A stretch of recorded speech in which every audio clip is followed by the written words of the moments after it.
paz perfeita vos seja multiplicada em nome de Jesus o Senhor. Meu nome é Kilferson e esse é o canal Irmãos em Cristo. E nós estamos aqui para deixar para você uma mensagem para o teu coração, e que essa mensagem possa trazer paz para a sua vida. Eu queria dizer para você nessa noite que aquilo que nós ouvimos tem uma influência enorme naquilo que nós vamos fazer, mediante aquilo que nós escutamos, né? Geralmente, o que nós escutamos tem o poder de trazer paz para as nossas vidas, de trazer temor, de trazer raiva, né? Na verdade, não vai trazer, as palavras não vão trazer para nossas vidas essas coisas, mas as palavras vão gerar dentro da gente determinados sentimentos de paz, sentimentos de alegria, né? Imagine um pai acordar de madrugada com a campainha da porta dele tocando e alguém dizer para ele: olha, infelizmente, nós fizemos tudo que foi possível, mas não teve jeito, né? O seu filho veio a óbito. Imagine as condições que um pai fica após escutar essas palavras, né? Ou para aquele que escuta: olha, você foi parabenizado com um carro no sorteio do supermercado, né? Imagine a alegria, né, dessa pessoa, né? Então as palavras que nós escutamos, ela tem o poder de dizer como que nós vamos agir, certo? E em meio a essa pandemia de coronavírus que nós estamos vivendo hoje, muitas informações são lançadas nas redes sociais e nas mídias, né, que nós já estamos acostumados, né, na TV Globo, no SBT, essas redes de comunicações mais tradicionais. O que essas notícias têm gerado na sua vida? De que forma você tem reagido a essas coisas? A terceira lei de Newton diz que toda ação gera uma reação. Então é impossível que você ouça o repórter, né, e depois do repórter você continue do mesmo jeito que você começou o seu dia, né?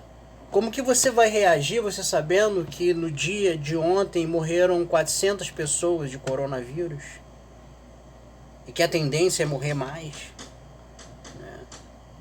E a todo tempo os repórteres dizendo que você pode ser o próximo caso você não fique dentro de casa. E quando você abre a despensa da sua casa, você olha que o arroz está acabando, o feijão já acabou, a geladeira só tem água, né? E você tem que ficar em casa. De que forma que você... E qual é a reação que você tem, crente? Eu quero te mostrar aqui na palavra de Deus, ela está aberta aqui do meu lado, que um paralelo de duas pessoas que escutaram a mesma coisa, mas que tiveram reações diferentes. A mesma coisa que escutaram.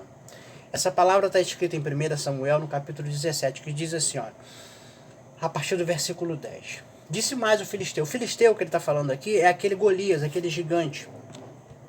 Nós vamos ver o fim dele já já.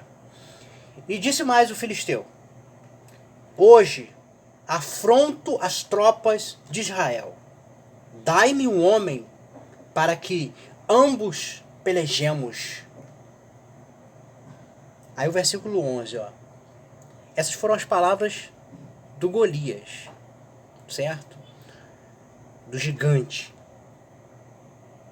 Vamos colocar o Golias como se o Golias fosse o coronavírus? Vamos. Essas foram as palavras do coronavírus. Aí agora no versículo 11, nós vamos ver essa foi a ação do gigante. Agora vamos ver a reação daqueles que escutaram. Ó. Ouvindo Saul, o rei de Israel, e todo Israel que se reuniu, ó, na retaguarda dele, ó, o exército, ouvindo Saul e todo Israel estas palavras do filisteu, espantaram-se e temeram muito. Ó, viu? Essa foi a reação do rei de Israel, que era ungido de Deus para governar Israel naquele tempo. O Golias está querendo ali um homem para lutar com ele, para que o exército não precisasse, os exércitos ali no caso, não precisassem se enfrentar. E a Bíblia vai dizer aqui que ele, quando escutou o desafio do Golias, eles temeram muito, se espantaram, sabe? E isso aconteceu por 40 dias, sabe? Durante 40 dias esse gigante se apresentou à frente de batalha e ele falava: eu quero um homem para lutar comigo, seus covardes. Aí não tem um homem? Vocês não são o exército do Deus vivo? Venha um homem aqui, lute comigo. Durante 40 dias ele fez isso e ninguém se manifestou. Por quê? Porque a Bíblia diz aqui que eles temeram muito. E quando nós tememos muito, nós estamos com medo. Uma das reações das pessoas que estão com medo é ficar acuada, é se esconder, é correr, é ficar inerte mediante aos problemas. Essa é uma pessoa com medo. Não tem força para nada. Mas durante 40 dias o Golias chegou e fez isso e não se levantou nenhum homem para que pudesse pelejar com ele. Mas no 40º dia, saindo de trás das malhadas, veio um moleque, um garoto, franzino, ruivo. Era diferente da grande maioria do povo de Israel. A aparência dele o diferenciava no meio da multidão. Pequeno. Porém, ele chegou ali na hora que o gigante estava acostumado a afrontar o exército de Israel. E quando o menino ouve o que o Golias está falando, ele diz: quem é assim circunciso que afronta o exército do Deus vivo? E ele diz: eu vou lá e vou pelejar com ele. É um homem que ele quer? Eu vou lá. Percebe que durante 40 dias o povo de Israel escutou a afronta, escutou o inimigo afrontando eles, e a reação deles foi a inércia, foi a não reação, né? Eles temeram, se acolheram, se acovardaram. Mas o menino que estava longe, o menino que estava lá no pasto, cuidando das ovelhas do pai, tocando harpa e escrevendo os seus salmos, cantarolando para Deus, esse, quando chega diante da frente de batalha, que se depara com um problema, ele se lembra do Deus dele e ele diz: eu vou lá e vou enfrentar ele. Eu vou lá. Mas era só um menino. Mas por trás desse menino, ou acima desse menino, estava um Deus vivo. E ele tinha fé que Deus estava com ele. E é sobre isso que eu quero falar com você nessa noite. Que Deus está sobre a sua vida. Se você um dia creu no Filho de Deus, Deus está sobre a sua vida e você está debaixo das mesmas promessas que estavam esse povo. O que eles querem, o que Deus quer de nós, na verdade, é que nós sejamos a luz desse mundo. Porque se nós que temos um Deus vivo nos acovardar diante das circunstâncias que o mundo proporciona para a nossa vida, nós não valeremos de nada. Se uma luz não pode iluminar aquele que está em trevas, de que ela vale? Se o sal da terra que somos nós não tiver o poder de temperar, não tiver o poder de trazer para a carne, né, a substância necessária para que a carne não apodreça, de que valerá? Sabe, então, aquilo que nós ouvimos, ela tem reações diferentes naquele que tem fé. Eu acredito aqui que Saul, ele não tinha metade da fé que Davi tinha, porque senão ele tinha enfrentado o gigante, sabe? Então, hoje em dia, nós estamos ouvindo muitas coisas que está deixando a gente apavorados e com medo de tudo. Eu não estou aqui de forma alguma te aconselhando a viver uma vida de qualquer maneira. Nós sabemos que há um problema, nós sabemos que há um vírus e que esse vírus mata, certo? Mas nós sabemos também que há um Deus. Nós temos conhecimentos de Deus e nós sabemos que Deus, Ele é sobre as nossas vidas. A gente vê o mundo apavorado, isso é normal. Eles acreditam na ciência e a ciência não encontrou cura para esse vírus. Mas nós cremos em Deus e nós sabemos que a Deus todas as coisas são possíveis, inclusive curar esse vírus. E não somente esse, mas AIDS, câncer. Quantas e quantas vezes nós já ouvimos falar que Deus curou câncer?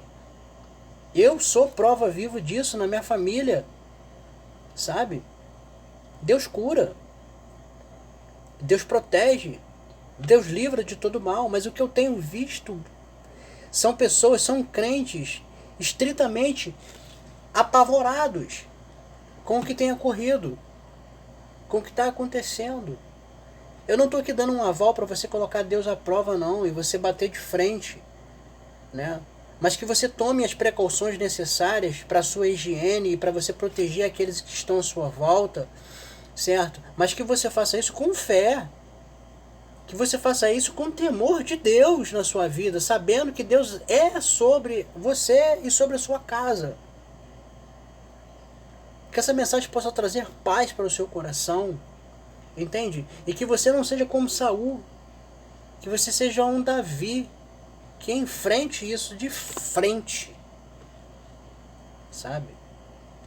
E que você possa iluminar a vida de outras pessoas.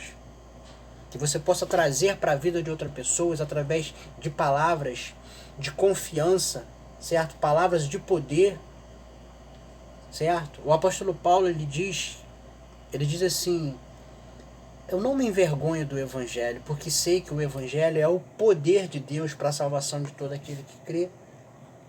Se o Evangelho, ele é o poder de Deus, e se nesse momento nós precisamos de poder para poder passarmos por mais esse problema, né? O que melhor do que o Evangelho para propagarmos ele pelo mundo, né? As nossas igrejas estão fechadas, as portas das nossas congregações, né, tá fechada, nós não estamos se reunindo em grandes números, né?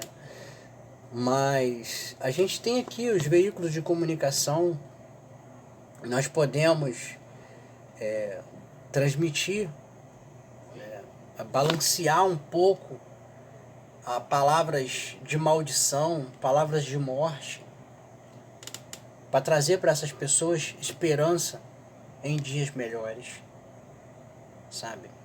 Então que Deus possa confortar o seu coração, que Deus possa te trazer esperança, paz, e seja um Davi, não seja um Saul.